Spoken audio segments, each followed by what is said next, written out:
पाकिस्तानी अज़ादार को तहफ़्फ़ुज़ फराहम करना पुलिस इंतज़ामिया की अव्वल तरजीह होनी चाहिए। अल्लामा सैयद गज़नफ़र अली नकवी मजलिस वहदतुल मुस्लिमीन पाकिस्तान के सूबाई उलमा वफ़द ने अल्लामा सैयद गज़नफ़र अली नकवी की सरबराही में शिरकत की। वफ़द के हमरा अल्लामा सैयद शमसुल हसनैन नकवी, मौलाना मज़हर हुसैन जाफ़री, मौलाना शाहिद हुसैन जाफ़री शामिल थे। इमाम बारगाह का शाना पंजतन पाक मतवली सैयद सजाद शाह से मुकम्मल इज़हार यकजहती की गई और उनके साथ होने वाली ज़्यादती का जायज़ा लिया गया और पुलिस और फरीक अहले मल्ला की तरफ से होने वाली ज़्यादती पर इमाम बारगाह में कॉन्फ्रेंस से खिताब किया।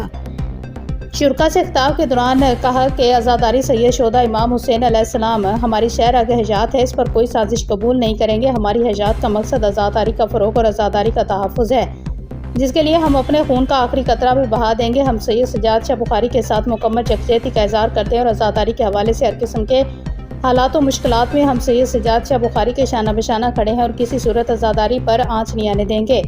इमाम बारगाह का शाना पंजतन पाक की हिफाजत के लिए हर मुमकिन इक़दाम करेंगे। हम वाज़ेह कर देना चाहते हैं कि किसी अनासर को हरगिज़ इजाज़त नहीं देंगे कि कोई भी ज़ाती मामलात को लेकर आज़ादारी या इमाम बारगाह को नुकसान पहुँचे, वरना हम आज़ादारी और आज़ादार का तहफ़्फ़ुज़ करना और करवाना